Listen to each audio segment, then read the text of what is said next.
going to reside.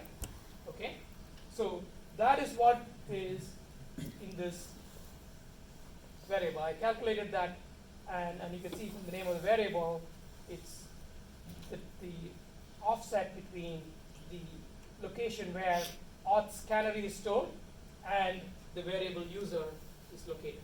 So that offset, and so I take the exploit buffer, which I'm going to overwrite, which is going to get overwritten on the user.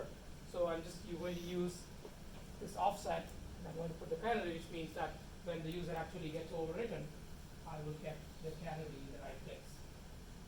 Okay, so the same way every other field is being initialized. So you can see how you operate on and construct the payload. Basically, if it's a simple buffer overflow, then you sort of construct a buffer just as it's going to go into the vulnerable program's memory, and simply write something into it using the offsets that you want to where you want to write things. And then once the payload is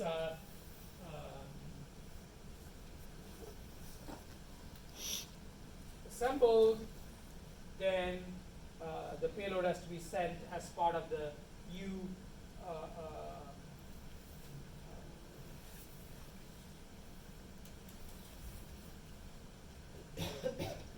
so because the buffer overflow is in the user variable, right?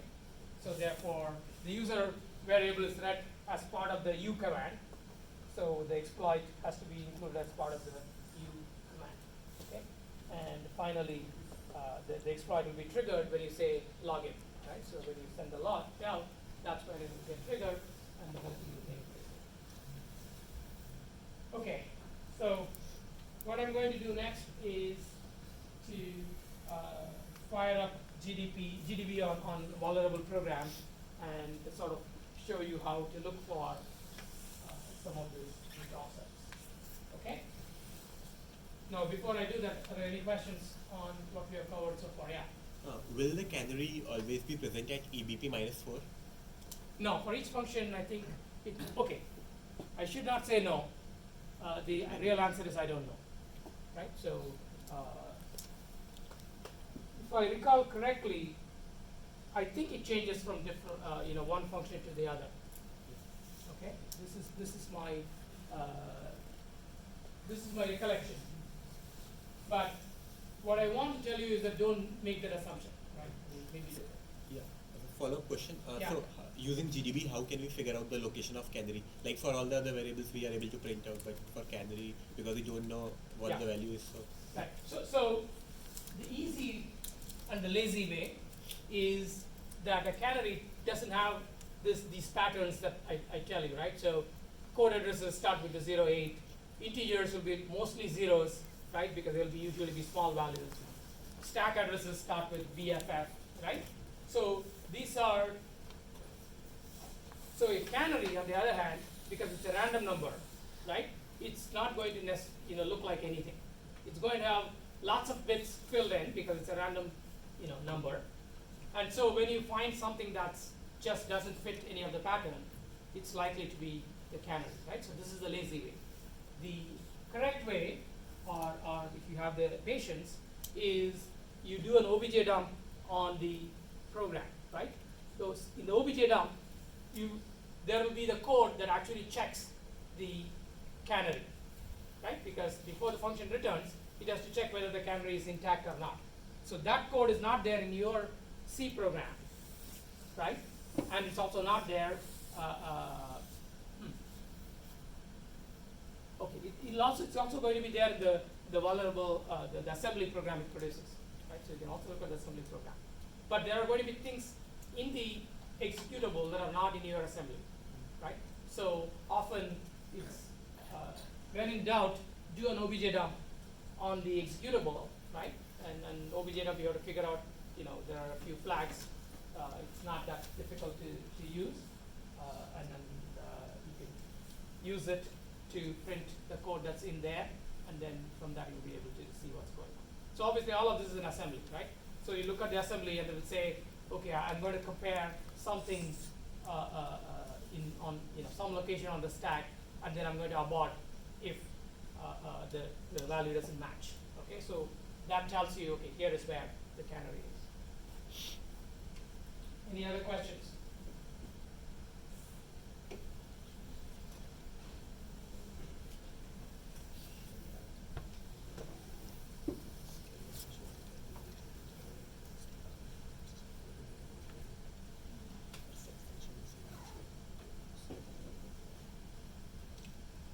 So let's go back here.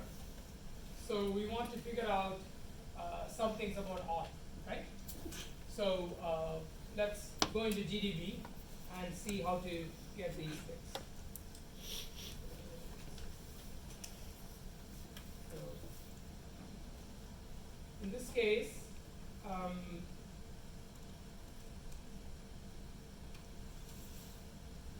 so start at GDB, and we want to find out things inside auth. So we should first set a breakpoint in auth, right? And now we have to make the program go into auth. Okay, what do we have to do for that? Continue to. What commands do we have to send? Somebody, I don't hear well enough. You want to tell me? Yeah. Step into or next. No. What we have to send some commands so that the program goes into auth. Okay. And,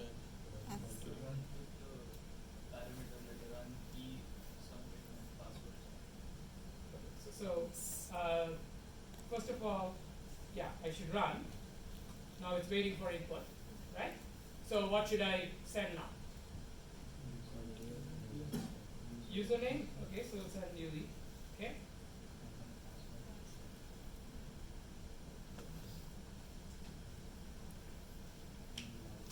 So now if I log in, now it's going into auth, right? So now I can print various pieces of information. Okay. So suppose I want to find what is the saved base pointer for auth, right? So I'm currently inside auth. So I can, when we discussed stack frame structure, we said that the current base pointer will be pointing to where the saved base pointer is stored. Okay? Or maybe it's not exactly the same, but kind of close. Okay? So what we will do is we will ask it to print some number of bytes, right? So let's say we will print, so X is going to be dumping memory, and I'm going to print 32 bytes, okay? And I will print it in hex. Okay, so that's the 32x there. Okay, and the location is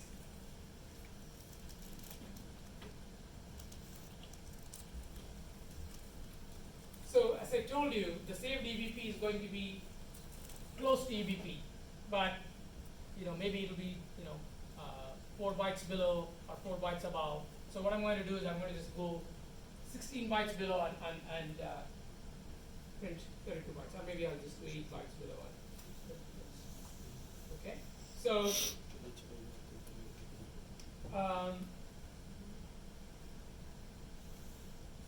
so you can see that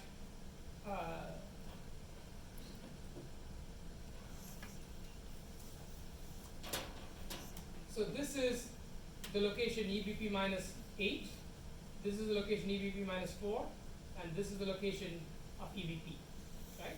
So what is stored in EBP looks like a stacked value, okay? And keep in mind that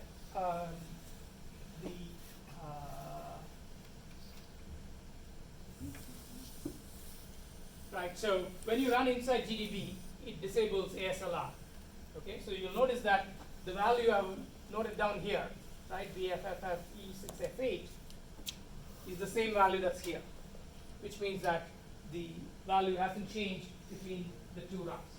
So I guess that makes it simpler for all of us, because if things change, then we have a hard time debugging and so on. So that is the EBP. Now we know that after the EBP, next to the EBP, saved EBP will be the return address, right? Because the callee, as soon as they come in there, the first thing they do is to save the current EBP. So right next to the saved EBP should be the return address. So this should be the return address of auth. And I guess you can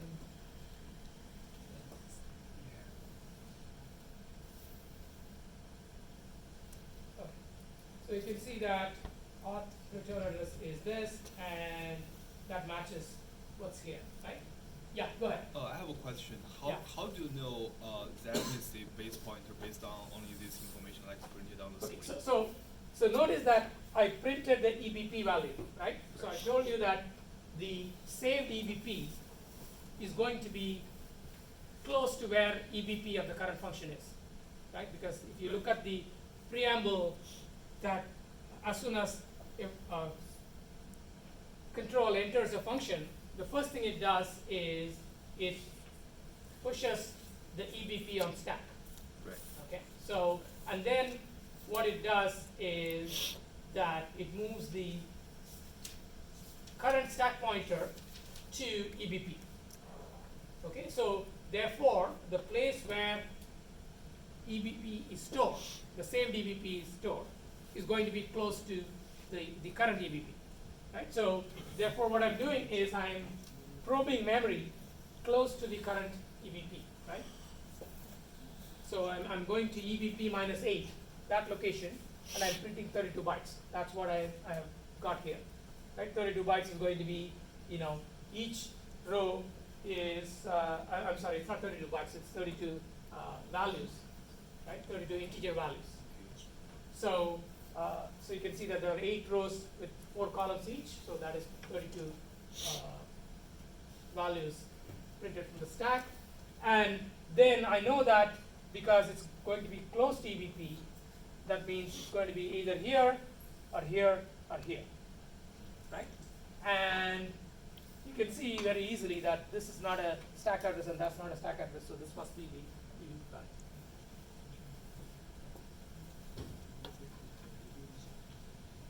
So,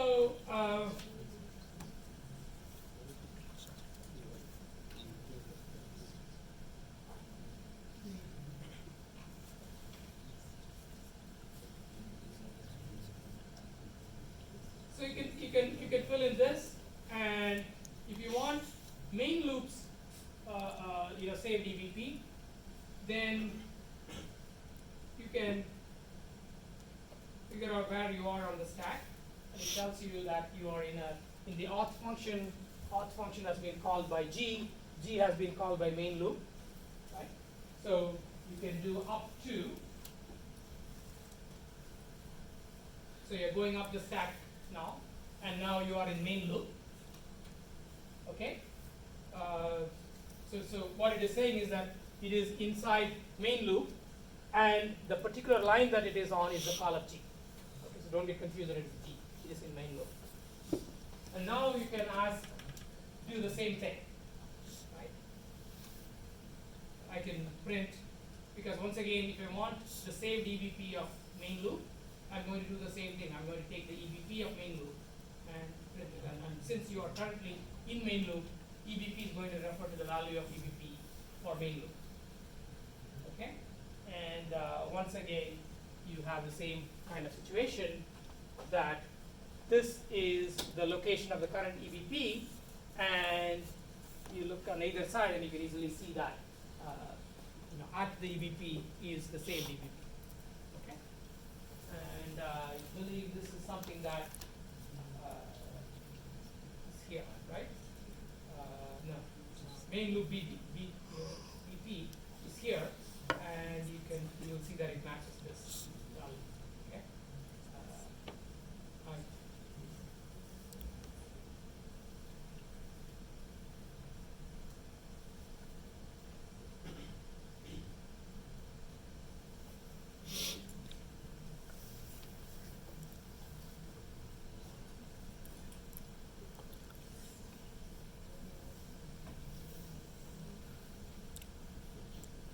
So you can see that main loop BP is this, and it matches the value over here, right?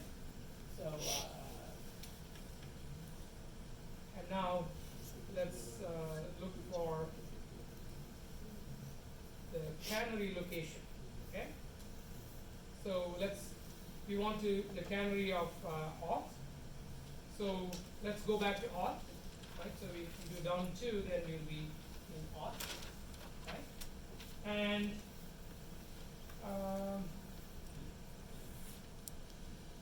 so last time we printed from EBP -8, and let's print it again. And we know that the canary is going to be below the saved EBP, right? Because that's how the Propolis works.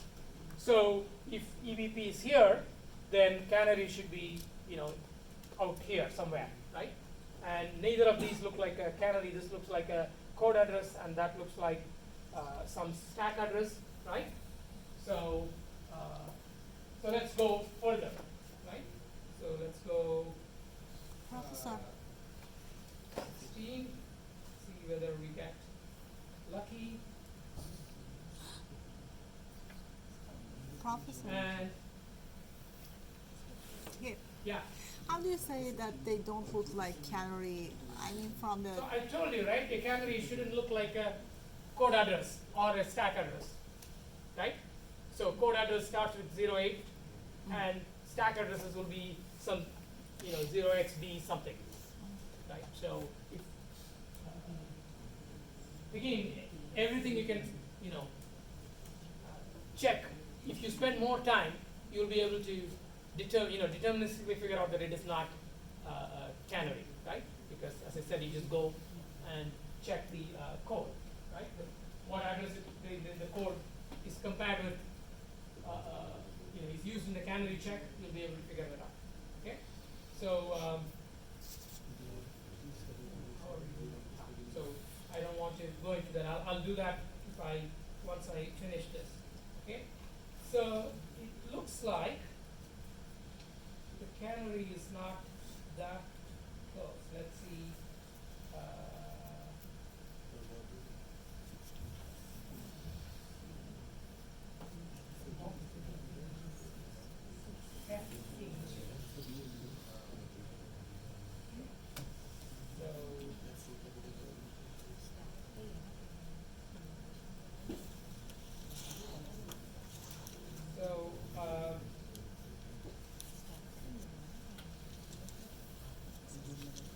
Okay, so let me start trying to find the canary of auth, which you can see seems to be quite far, right? So you can see that auth's canary location is, 6BC, right? Auth's BP is 6F8, right? So this is like 1,000 bytes away, right? So we don't want to search through 1,000 bytes. So let's go back up to main loop, and now we need to know the auth's canary location.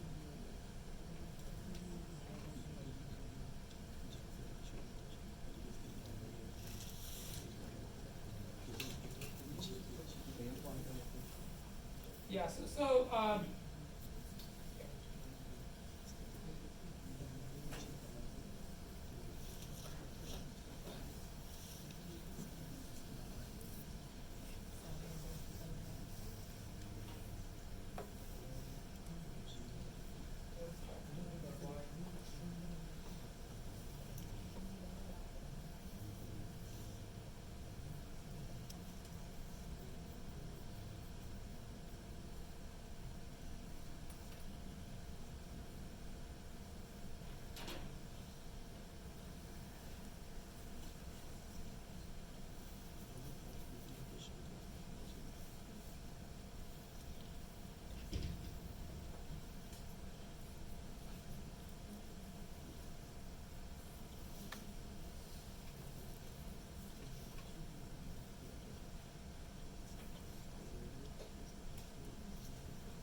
out why the canary is so far from EBP value, but that's where it is, and you'll be able to figure it out because if you look for canary either based on the assembly code or if you look at another function, there is some difference in how auth stack frame is set up because it uses this allocar function which does some dynamic allocation on the stack, and it looks like that is maybe causing some differences in how it's set up. So so essentially, I think what has happened is, okay, so because of that, it's a little bit harder to figure out exactly where it is. But if you look in another function like G or main loop, right, you'll be able to find the canary in a more reasonable place. So let's try that. Right? So now you're in G. Now let's try to print X.